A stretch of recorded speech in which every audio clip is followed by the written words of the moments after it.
Hey guys, it's Ben, the Coin Geek at Old Pueblo Coin, and today I'm going to answer a couple questions from the old mailbag, and let's get right after it. So Sale Oriah Complete Refit, great name by the way, wants to know if silver hits $40 an ounce, what will that do to Mint State 63 Morgan silver dollars, since most of them are already available for $40 or less.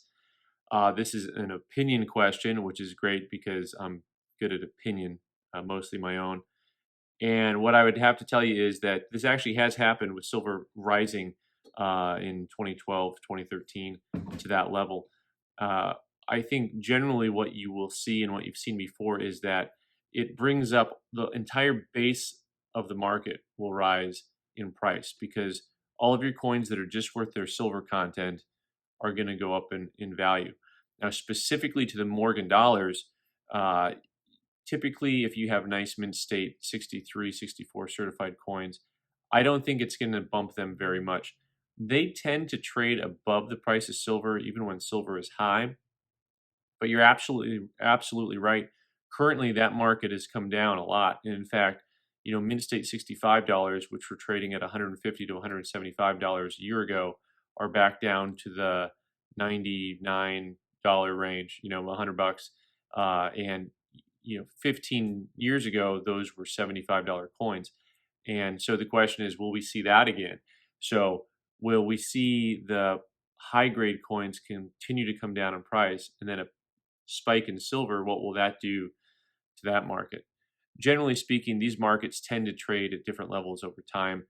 I don't know that you'll see a big impact on MS63 and $64 when silver goes to $40 an ounce. Maybe it'll bump them a little bit, but generally, it's kind of like a win-lose situation because you know everything goes up in price at the bottom. So the bottom half of the collecting market really gets affected. So people that wanted to buy, they were buying Franklin half dollars for $6 or $7. All of a sudden, those are going to be $15 or $16 coins just based on the price of silver. So that's where you really see a market adjustment for anyone who's buying that type of material. All those prices are actually going to go up quite a bit. So anyway, thanks for the question. It's a very thoughtful question. I appreciate it. Next, from Jack Daniels, which, by the way, I mean, who's not going to answer a question from Jack Daniels? What type of coins do you collect? And if so, can we see part of your collection? I'll tell you right now, I don't actively collect like I used to. I've been collecting since I was 11 years old.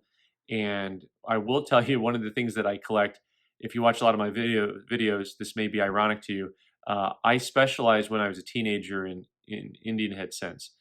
So, and this may be ironic because if you watch my videos where I'm getting stuff graded lately, it's been just a bear to try to get PCGS or NGC to grade Indian head pennies accurately. In my opinion, they've been calling all kinds of things with normal color questionable color.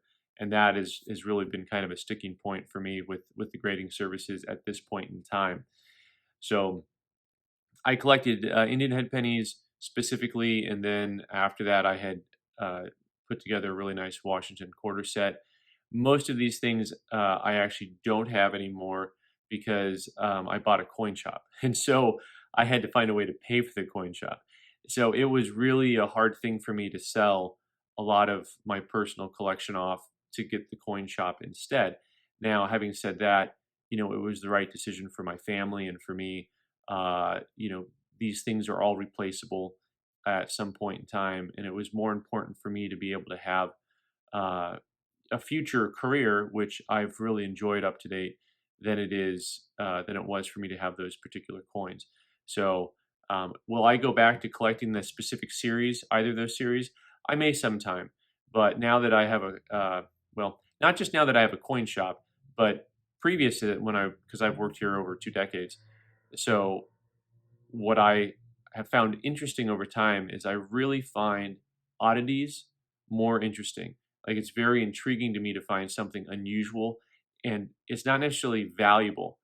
So typically collectors look at things and they want to see, we want the 1877 Indian head penny because it's expensive and it's rare. and that's true, and they're nice. They are rare and they're valuable. But sometimes, if I saw a coin that was just like an off center Indian head penny, to me that would be a little bit more intriguing. Um, or things that are related to coin collecting that people don't collect. I have a couple videos on, the different things that are not necessarily things people collect. So you'll see like the old coin banks or coin wallets or the folders from um, from the banks that they would have you use to collect money. You'll see the original holders from commemorative coins that came out in the 1930s and 40s. I find all that stuff a lot more interesting. And generally, it's not expensive items. Generally, you see those in the marketplace, and they're relatively affordable. So anyway, at some point in time, I'll share more things that I actually have in my collection. Um, but I hope this answers your questions a little bit. And keep watching, keep asking questions. I really appreciate it. I'm Ben the Coin Geek at Old Pueblo Coin. You can find coins for sale at oldpueblocoin.com.